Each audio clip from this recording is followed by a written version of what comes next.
Well, a very good afternoon to you all, and many thanks for joining us for our annual EDAS Conference for 2021. It's the first for us to be hosting such an event online, and my first as EDAS Chair, but given yesterday's announcements, we hope it may not be too long before we can all meet in person again.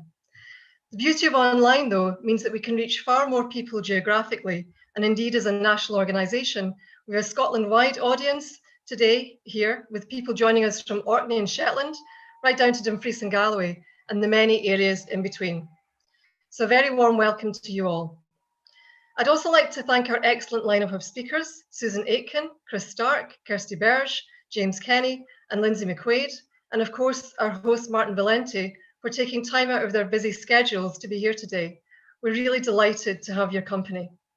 And I also can't begin without thanking our sponsors, ICE and SDS, who have been generous in supporting this event, and the work of EDAS is very much appreciated. We would in normal times hold a conference across an entire day with hospitality thrown in for good measure. Can anybody remember what that's like actually? But for this year, we decided to split the content of our conference across 4 events, which take place throughout 2021 and 22. It means we can engage with you, our members, on a regular basis as we take forward the priorities in our new strategy around which these conference events are framed.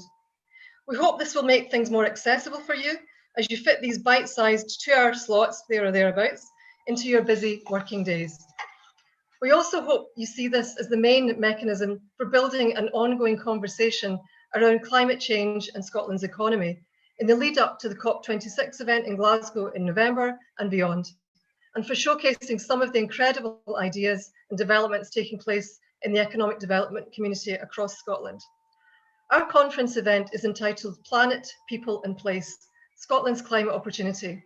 And this focus marks an important shift for us in EDAS, as we recognise both the significance and urgency of addressing climate change in the context of economic development, and the potential it brings to create new business opportunities, research development and technology solutions, and skills and employment options, especially in the wake of the COVID-19 epidemic.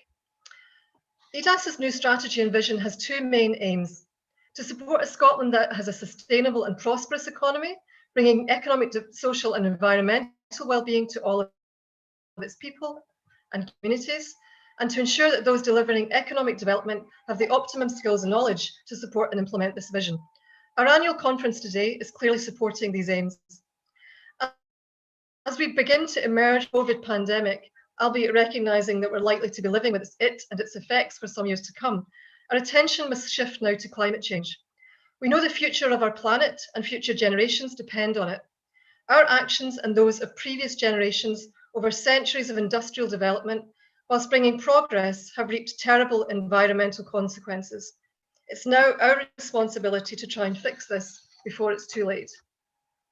The audience of people contributing to economic development has a massive role to play in doing so, and I would argue there's never been a more important or potentially exciting time to be working in this field. Our conference today and in the months to come will explore what this means. I know that our speakers will acknowledge the enormity of the challenge that lies ahead, and in the midst of this, it's easy to feel overwhelmed at the scale of change that must be achieved and the potential costs that accompany what's needed. But any crisis also brings opportunity and the chance for creativity, new thinking, and for new ways of doing things to emerge. EDAS has over 3,000 members across Scotland working in every conceivable economic development role across all sectors. So we're uniquely placed to reach this community and to create spaces for vital conversations. Our role is to inspire, to share, to develop and encourage our members, to recognise what can be done and to put in place the support that's needed through information, events, learning and practice. And today is the start of our climate change journey in this context.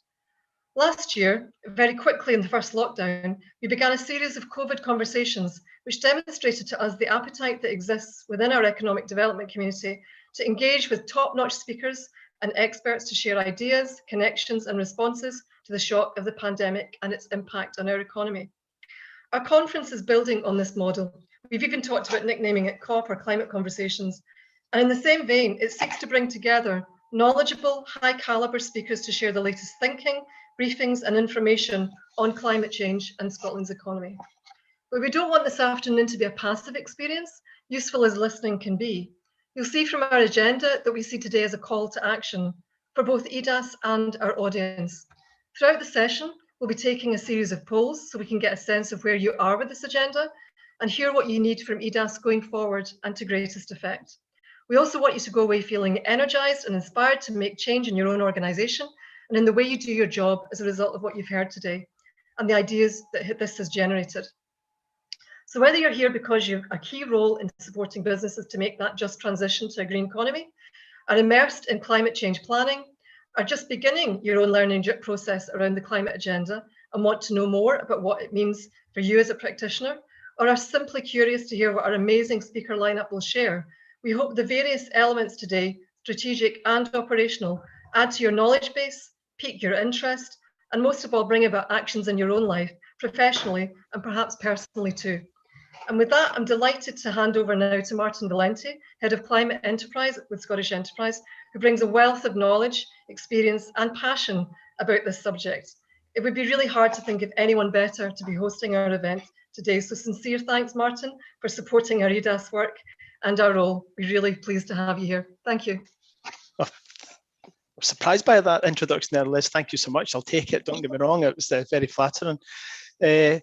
The role of EDAS has never been more important. And I think looking at the lineup of speakers that have come today, who are all super busy people, is testament to the importance of the role. Because when I get asked to do lots of events, don't know why yet, but I'll figure it out one day. But I looked at this one and I thought, so I heard a rumor that there's people in this room, on this virtual room, who can save the planet. So before you start looking through the invite list to see who it is, it's you. It's the Economic Development Association Professionals of Scotland. This is you. This is your moment. This is the opportunity to showcase the world that Scotland's economic endeavour isn't wedded to carbon emissions, it isn't wedded to uninclusive growth, and it isn't wedded to unfairness and daft outcomes for GDP. The Economic Development Association of Scotland, you maybe want to think about changing that name to Economic Disruptors Agency or something like that, because this is the time for disruption. We now need to start thinking differently. Thinking the same way we've always done, expecting a different outcome is just folly. So this is the time for leaders, heroes, champions, adventurers, astronauts, all of that stuff. And it might sound strange, but I'll touch on that later.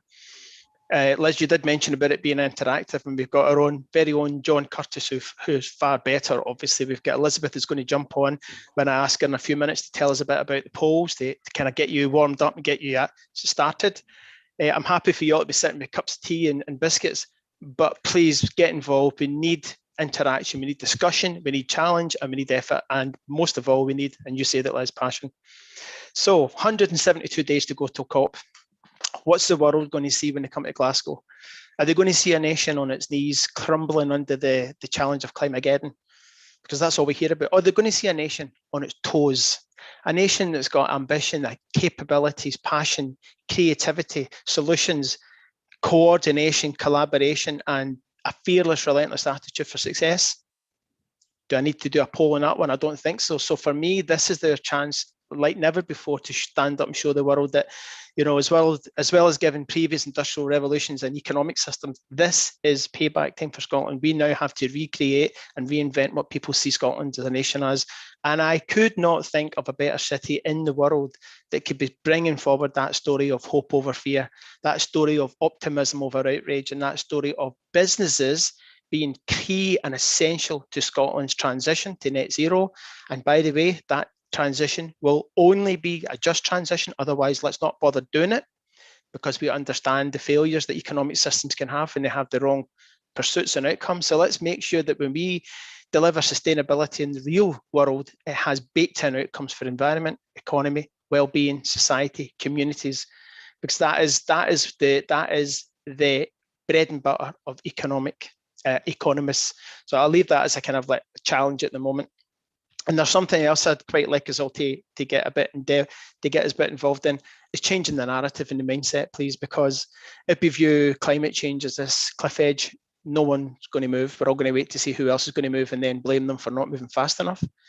Let's view climate change and the challenge as a mountain, equally dangerous, equally perilous, but we like climbing mountains. There's an endeavour and there's an adventurous spirit that you get when you climb mountains. You can have base camps, you can have Sherpas. It's still dangerous, but there's something about how we position this, the greatest challenge of our time and the greatest economic opportunity for us to reinvent who we are and why that matters to the world. So the speakers we have my job today is so simple. I've just got to introduce people who do not need introduced. They, by their very definition, by their roles, by their efforts that they've brought to Scotland so far, exemplary. I don't know any other country that could be as far ahead in its thinking and its actions and its ideas than Scotland. So before I introduce the first speaker, I'd quite like to ask Elizabeth, our very own John Curtis, to jump on and tell us a bit, please, about how the polls are going to work and why we need your support.